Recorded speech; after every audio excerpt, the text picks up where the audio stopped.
कभी सोचा है कि इस पूरे ब्रह्मांड में हम असल में हैं कहाँ?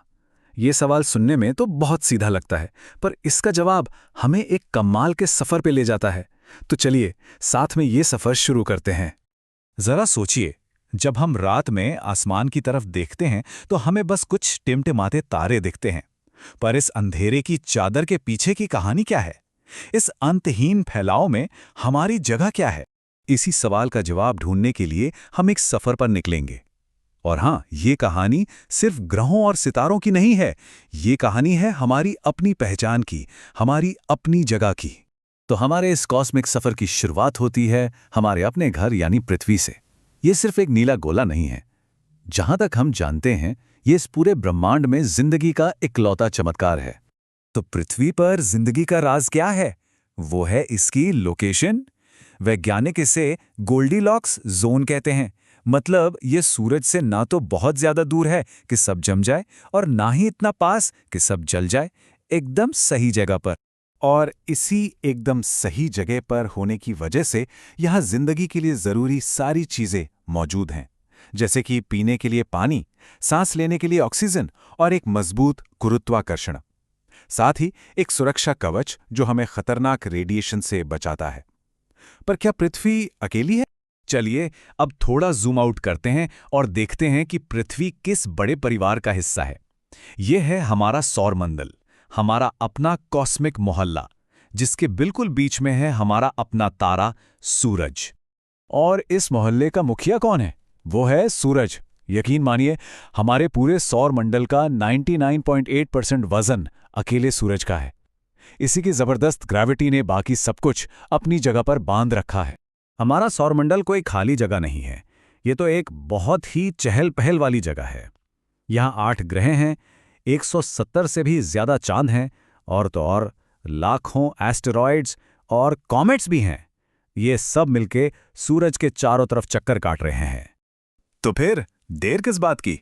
चलिए एक छोटा सा टूर करते हैं और मिलते हैं अपने इन अनोखे पड़ोसियों से। हमारा पहला स्टॉप है बुध ग्रह, जो सूरज के सबसे करीब है। यहाँ कोई वायुमंडल नहीं है, इसलिए तापमान में जमीन आसमान का फर्क होता है। दिन में पारा 430 डिग्री सेल्सियस तक चला जाता है और रात में -180 डिग्री तक गिर जाता है। अगला नंबर है शुक्र का। दूर से देखने पर यह किसी चमकीले हीरे जैसा लगता है, बहुत सुंदर। लेकिन इसकी सुंदरता एक धोखा है। असल में ये हमारे सौरमंडल का सबसे जानलेवा ग्रह है। और ये जानलेवा है क्यों? वजहें देखिए। इसका वायुमंडल जहरीली कार्बन डाइऑक्साइड से भरा है। सतह का तापमान 460 डिग्री सेल्सियस रहता है और यहाँ पानी की नहीं बल्कि सल्फ्यूरिक एसिड की बारिश होती है। शुक्र के बाद अब बारी है मंगल ग्रह की, यानी हमारे लाल पड़ोसी की। मंगल हमें अपने अतीत के कुछ ऐसे सुराग देता है जिनमें शायद हमारे भविष्य का कोई राज छिपा हो। वैज्ञानिकों को मंगल पर सूखी हुई नदियों के निशान मिले हैं, ध्रुवों पर बर्फ मिली है। ये इस बात का इशारा है कि यहाँ कभी पानी बहता था, और जहाँ पानी था वहाँ जिंदगी भी हो सकती है।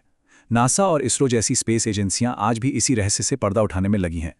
अब मिलते हैं सौरमंडल के सबसे बड़े ग्रह बृहस्पति से। ये इतना बड़ा है कि इसे हमारे सौरमंडल का बॉडीगार्ड भी कह सकते हैं। इसकी जबरदस्त ग्रेविटी बाहर से आने वाले खतरनाक एस्टेरॉइड्स को अपनी तरफ खींच लेती है और पृथ्वी को बचाती है। बृहस्पति के बाद आता है शनि, जो अपने शानदार छल्लों की वजह से जाना जाता है। शनि को देखकर लगता है कि विज्ञान सिर्फ मुश्किल फॉर्मूलों का नाम नहीं, बल्कि ये बेहद खूबसूरत भी हो सकता है। कभी सोचा है कि ये खूबसूरत छल्ले आखिर हैं क्या? ये कोई एक ठोस चीज नहीं, बल्कि बर्फ, पत्थर और धूल के अरबों छोटे छोटे टुकड़े हैं जो शनि के चारों तरफ एक विशालकाय डिस्क की तरह घूम रहे हैं। और आखिर में हम पहुंचते हैं सौरमंडल के सबसे बाहरी और ठंडे इलाके में। यहाँ हमारी मुलाकात होती है बर्फीले दैत्यों यूरेनस और नेपच्यून से। यूरेनस अपनी साइड पर लेटकर घूमता है और नेपच्यून पर 2000 किलोमीटर प्रति घंटे की रफ्तार से बर्फीली हवाएं चलती हैं। तो ये थी हमारे सौरमंडल की एक छोटी सी झलक। लेकिन इस कमाल के सफर के बाद एक नया सवाल मन में आता है, क्या कहानी यहीं खत्म हो जाती है?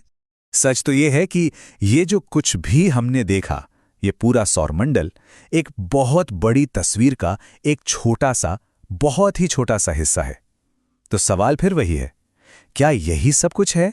हमारा पूरा सौरमंडल हमारी अपनी आकाशगंगा मिल्की वे में बस एक धूल के कण जैसा है। और इस ब्रह्मांड में हमारी जैसी अरबों आकाशगंगाएं हैं। ये जानकर सोचने पर मजबूर हो जाते हैं कि अगर हम इतने बड़े ब्रह्मांड में इतने छोटे हैं तो और क्या-क्या हो सकता है वहां। शायद असली सफर तो अब शुरू हुआ है।